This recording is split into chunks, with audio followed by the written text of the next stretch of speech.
Welcome to our continuing series, Questions and Answers, from the works of Sri Aurobindo and the Mother.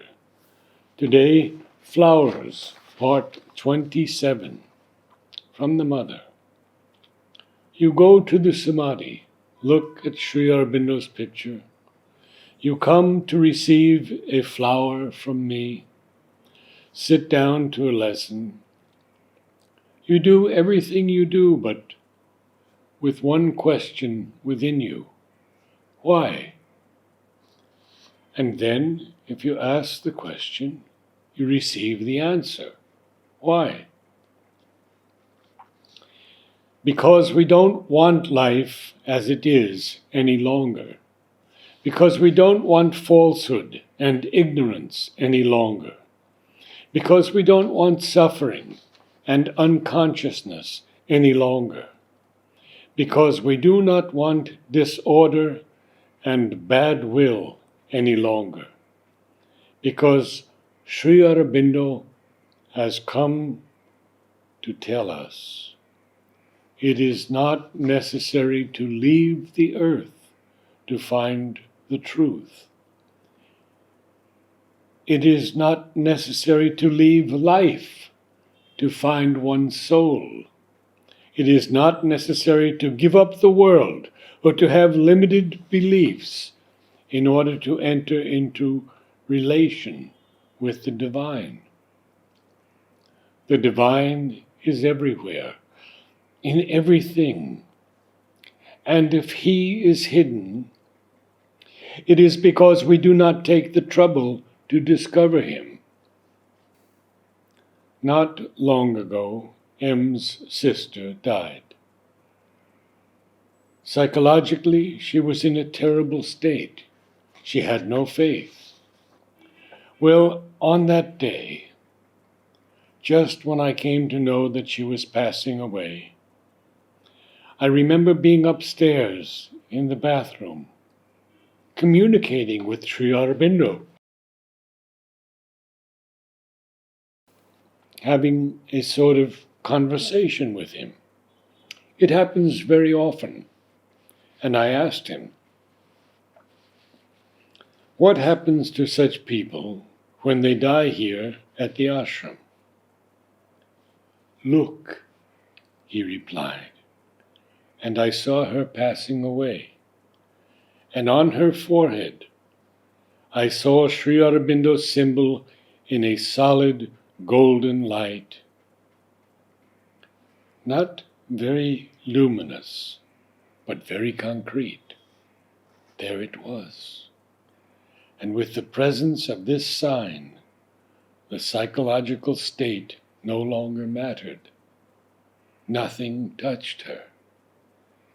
And she departed tranquilly. Then Sri Aurobindo told me, all who have lived at the ashram and who die there have automatically the same protection, whatever their inner state. I can't say I was surprised, but I admired the mighty power by which the simple fact of having been here and died here was sufficient to help you to the utmost in that transition. But there are all sorts of cases. Take N.D., for example, a man who lived his whole life with the idea of serving Sri Aurobindo. He died clasping my photo to his breast. This was a consecrated man, very conscious, with an unfailing dedication, and all the parts of his being well organized around the psychic. The day he was going to leave his body, little M was meditating next to the Samadhi, when suddenly she had a vision. She saw all the flowers of the tree next to the Samadhi, those yellow flowers I have called service, gathering themselves together to form a big bouquet and rising straight up. And in her vision, these flowers were linked with the image of ND. She ran quickly to their house, and he was dead.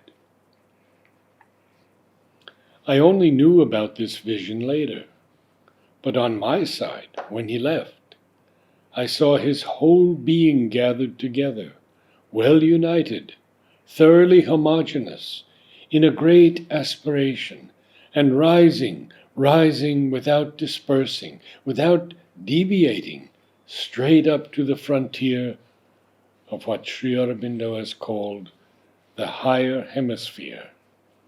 There, where Sri Aurobindo, in his supramental action, presides over the earth. And he melted into that light. Sometime before his heart attack, he said to his children, "The gown is old. It must be thrown away. And this physical vibration, what might be called a physical force, a harmonious physical vibration, spontaneously harmonious, without the necessity of a mental vibration, like the vibrations of a flower, for example.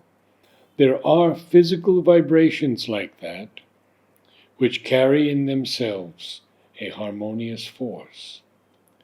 The nerves are extremely sensitive and receptive to this vibration, which puts them right immediately."